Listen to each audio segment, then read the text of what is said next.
हिमाचल प्रदेश के दौरे पर मुख्यमंत्री नायब सिंह सैनी ने रेखा गुप्ता के नेतृत्व पर सरकार बनने पर बधाई देते हुए कहा कि अब दिल्ली भी पीएम मोदी के 2047 में विकसित भारत के सपने को पूरा करने में उनके साथ कंधे से कंधा मिलाकर चलेगी।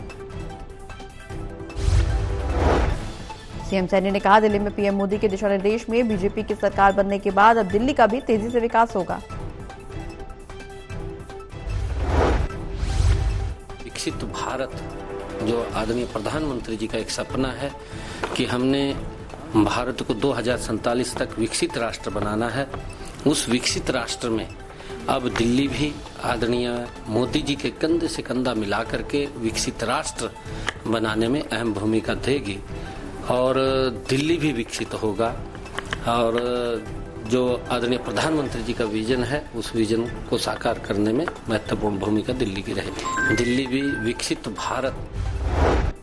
हरियाणा निकाय चुनाव में प्रचार तेज, बीजेपी ने जारी की अपने संयोजकों की सूची। बीजेपी ने जारी की 29 संयोजकों की सूची। महिपाल नांडा को करनाल, विपुल गोयल को फरीदाबाद निगम की दी गई जिम्मेदारी। नारनौल नगर परिषद द्वारा शहर और बाजार में सड़क के पुनर्निर्माण का कार्य जारी। इसके निर्माण पर तकरीबन 4 करोड़ रुपए की लागत का अनुमान, लेकिन ठेकेदार कार्य में लेट लतीफी कर रहे, जिसके चलते दुकानदार परेशान। दुकानदारों का कहना है कि नगर परिषद इस सड़क निर्माण कार्य को 2 दिन और रात में दोनों शिफ्टों में करवाए, ताकि निर्माण कार्य शीघ्र पूरा हो सके और व्यापारी अपना व्यापार कर सकें।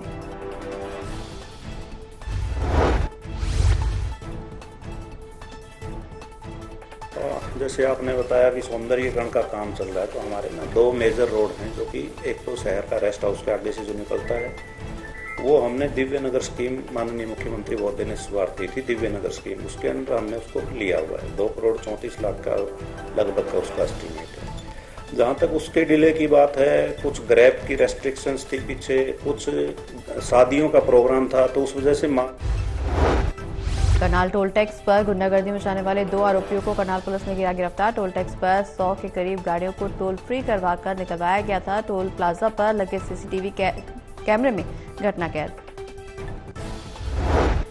जांच अधिकारी गौरव कुमार ने बताया, इनके साथ ही हन्नी नाम के युवक ने गाड़ी का टोल नहीं दिया, जिसके बाद टोल कर्मचारियों के साथ कहासुनी भी हुई। उसने अपने साथियों को बुला लिया और इन्होंने टोल फ्री करवा दिया।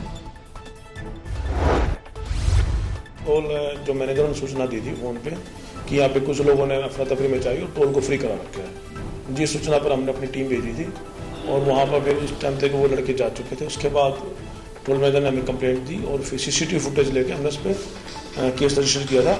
और उसके बाद हमने जो 2 लड़के।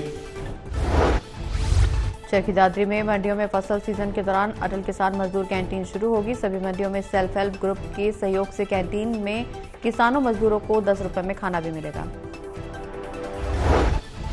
मंडी आड़ती एसोसिएशन के महासचिव विनोद गर्ग ने बताया, मीडिया के सहयोग से मंडियों में अटल किसान मजदूर कैंटीन शुरू हो पाई। उन्होंने कैंटीन शुरू करने पर मीडिया और सरकार का धन्यवाद भी किया।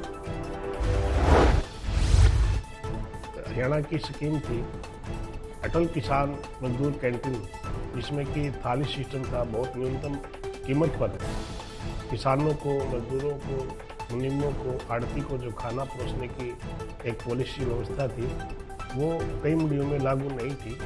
लेकिन आपके चैनल ने इस मुद्दे को बहुत जोर शोर से उठाकर और इतने मुद्दे को उठाया कि कैबिनेट मंत्री कृष्ण बेदी ने आम आदमी पार्टी के प्रदेश अध्यक्ष सुशील गुप्ता द्वारा सिरसा नगर परिषद में भ्रष्टाचार के आरोप पर जवाब देते हुए कहा कि वो सुशील गुप्ता को नहीं जानते। दिल्ली में तो उनकी सारी कैबिनेट जेल में पड़ी थी। कृष्ण बेदी ने कहा, नगर निकाय और नगर परिषद चुनावों को लेकर 24 फरवरी को अपना संकल्प पत्र रोहतक में मुख्यमंत्री नायब सिंह सैनी जारी करेंगे। इन चुनाव में जीत भारतीय जनता पार्टी की होगी।